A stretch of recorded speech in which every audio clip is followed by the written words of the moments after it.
Hello everybody, this is Media Magpie Ka-pow, and I'm just making this video to explain to some of my students how to use PowerPoint to make a presentation.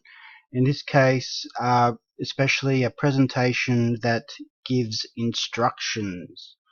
So to find PowerPoint, you will come down to your little button down here in the bottom left, and you'll go up and you'll get PowerPoint either in here, or if you go to all programs, you'll probably find it in your Microsoft Office. Okay, and then you can open it up here like I have already.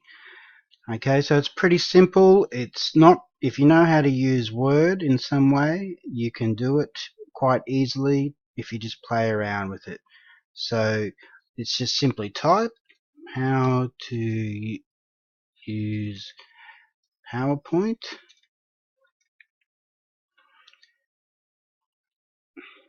by Joel Hopkinson, like that. So that's basically what you're going to do for your first slide. This is the title slide, and you have your title, which is the name of your presentation, and your name, and you'll have your student number here.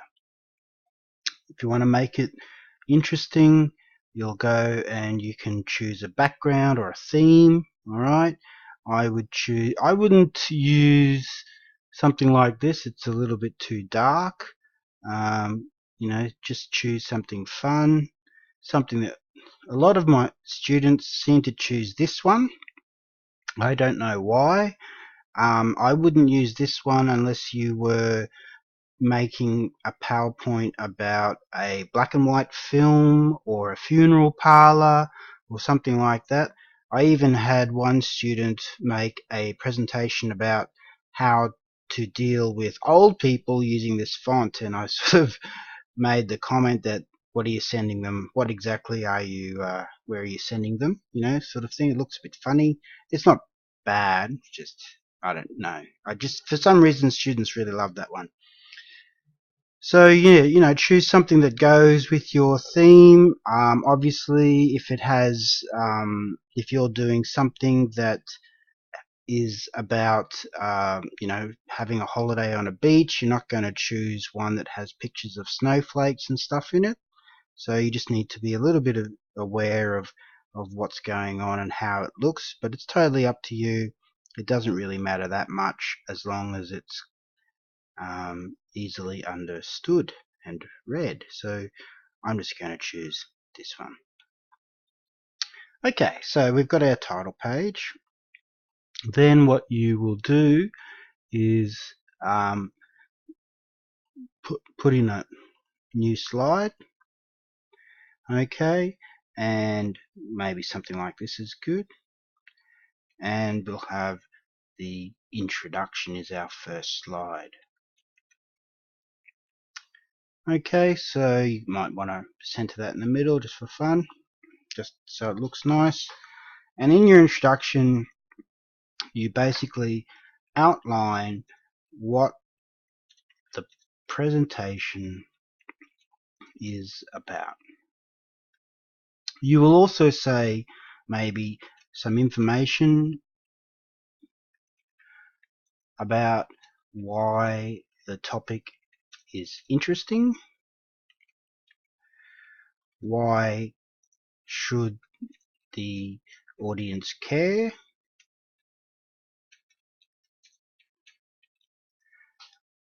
why the topic is important.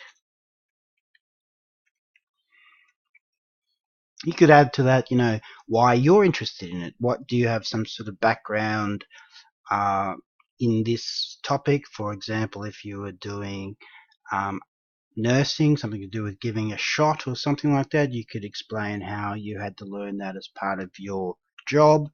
Or if it was something like how to change a tire, you could say it's useful to know if you ever have to do it, if you're ever broken down on the side of the road or something like that. Right, so after our introduction, you might have another another slide, and that's going to probably give you your materials needed. So what do we need to make or do this thing? So for a recipe, it's going to be ingredients. Of course, you're not allowed to do recipes for your assessment items because they're too easy, but just for practice you might want to do one. You might do the utensils, which is just the pots and pans and spoons and knives and stuff. It could be what kind of space you need.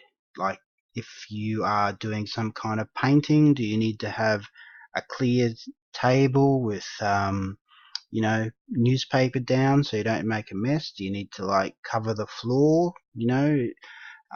or what sort of area do you need? Like it could be what sort of technology you use. Do you need a computer? Does it have to be connected to the internet? Do you need a certain sort of software? That sort of thing. So just the things you need to do your topic. The space you need to do your topic. That kind of thing.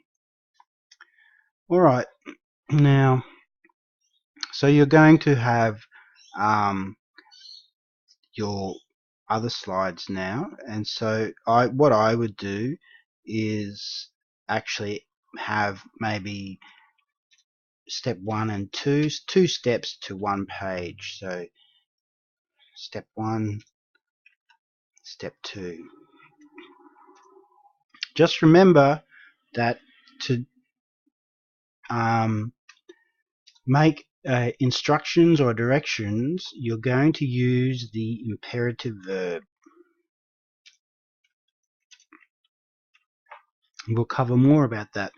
So basically, go there, come here, do this, mix that, break the eggs, that kind of thing.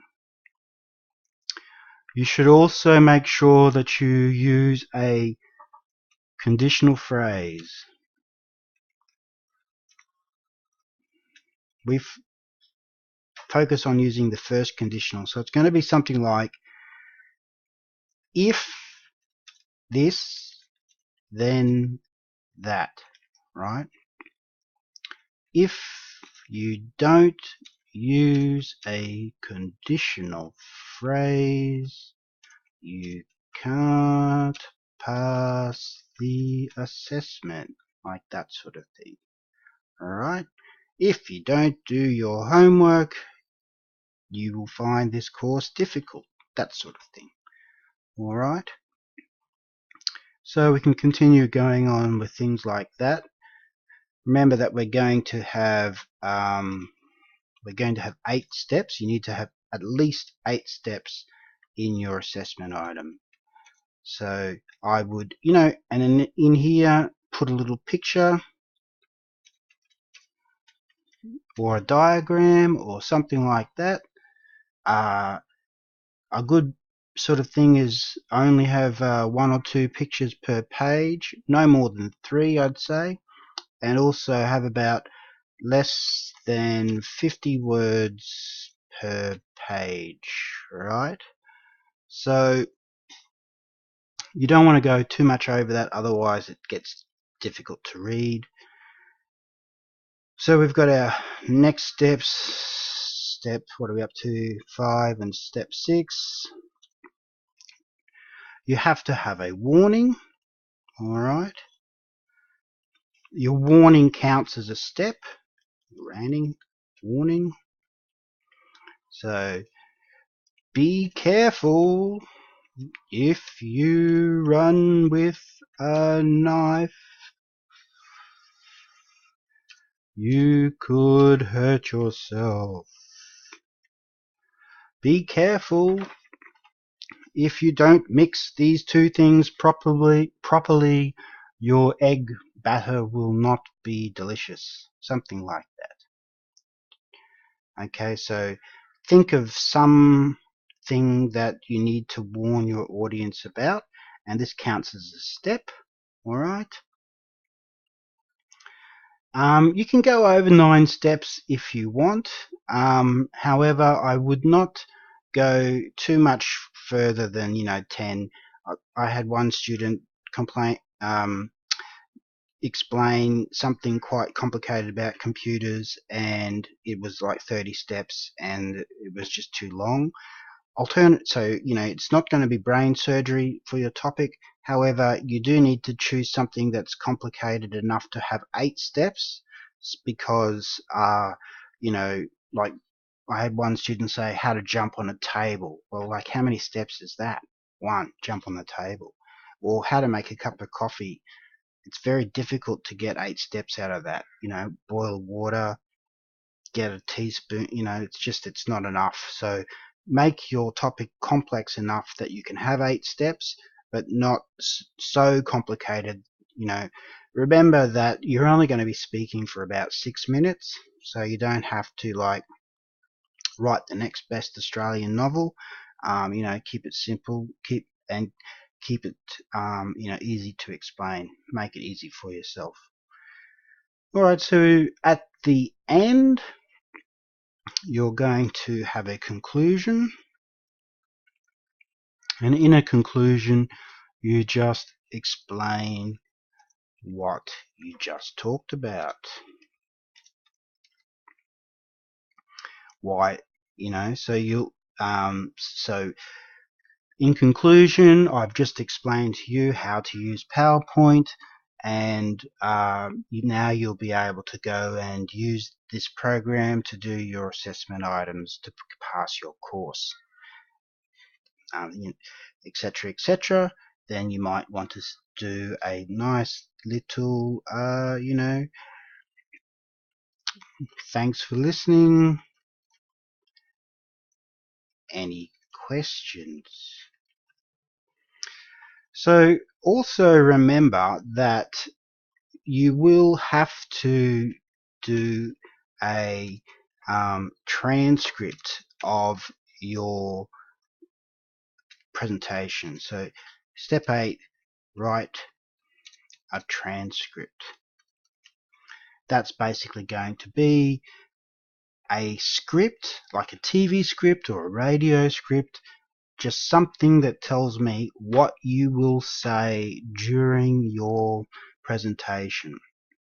So if you write this out beforehand and get me to check it, I can help you out and make it perfect, and then you can practice it and memorize it for your presentation. The people that do well in this assessment item are the people who bring me their PowerPoints and their transcripts and show me them several times, so that I can help them by making corrections and giving them advice.